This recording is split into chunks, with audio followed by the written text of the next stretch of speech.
Abaw, ang tataba ng talaba nila dito. Bala. Ngayon lang ulit tayo makakakaon ng talaba na matambok at mananam. Talaba na yung tipong pagkagat mo, nagagatas-gatas pa bala yung sabor niya. Kaya samahan nyo kami sa pag-food trip dito ng talaba na mararagkol. Para makahambal din bala kayo na papapdol. So andito na naman tayo guys no sa ginatawag nga Beng Seafood Restaurant diri sa may Top North Iloilo na located lang malapit dito sa Mega World. Nakaagi naman kami pasok dito guys pero nagbalik ulit kami dito para magpaniaga. And this time guys sa pagbabalik kami dito matitilawan na natin ang kanilang nagaragkulan nga talaba dito. Pero bago ang lahat Aryo kay tirahin muna natin dito yung kanilang manggabla. Nanam na nanam si Mamsi. Kaya nag-try ako dito nga magtilaw. So paglagay ko ng ginamos sa mangga nila araw gintistingan ko. Wow, Diyos mío. Abi ko matamis gali kay Masdom gali ang mangga nito.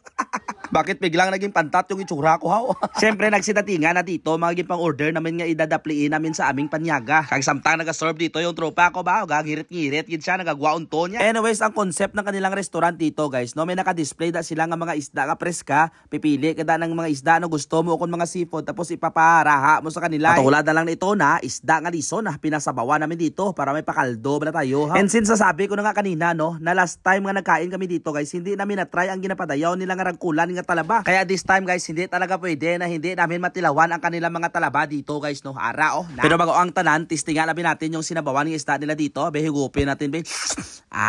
Wabe man. Abe tingnan natin si Bibi Aliyah kung paano abi siya maghigop ng kanyang sinabawan na be. Araw na. Very good. So itong bata na ito guys no, na-curious ako ano yung tsura ng talaba. Pero sabi ni Ma'am si, are kay papakita ko sa kung ano yung tsura nyo. Na, grabe oh. Tasok-tasok agad.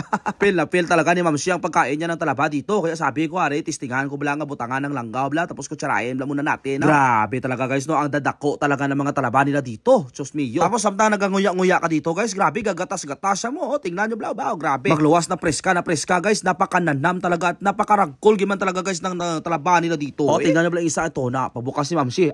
Grabe talaga karagkol guys. Diyos mío. Ganito talaga ang talaba guys na manamit si Ribon. Araw na. Grabe, sos sa kagagat mo guys, may ibilin pa nga duwa ka slice oh. Puwerte nga talabaha ito. Kung mga ganito, karagkol nga mga talaba guys, for sure, hindi mo talaga paghuhuntatan. Kaya ito na, nagpa-add pa kami ng isang sorb. Daw mga muhaw-muhaw sang talaba mo. Abi-abi kay buksan, abi natin. Pagbukas ko dito, Diyos ko, perlas na lang yung kula. Perlas. So ara, bubuan natin ng langgaw, tapos kutsarahin natin. Diyos ko guys, no, napakalaki. As in talaga guys, no, kang makatilaw na ako ng talaba nila dito guys, nadula na yung kahidlaw ko sa pagkain ng talaba. Daw masasabi ko sa sarili ko na hindi na ako magliliwat kakain ng talaba guys mong. Kaya daw nagalingin na dito yung ulo ko. Abi subukan namin natin na ilagay sa ating kanin. Araw ginbutan ko na sa top of rice guys tapos kutsara ko na. Huwag na nating lagyan ng langgaw itasok na kagad grabe. Kananam niya guys. Grabe man yung inagyan namin dito daw siniriban nga talaba.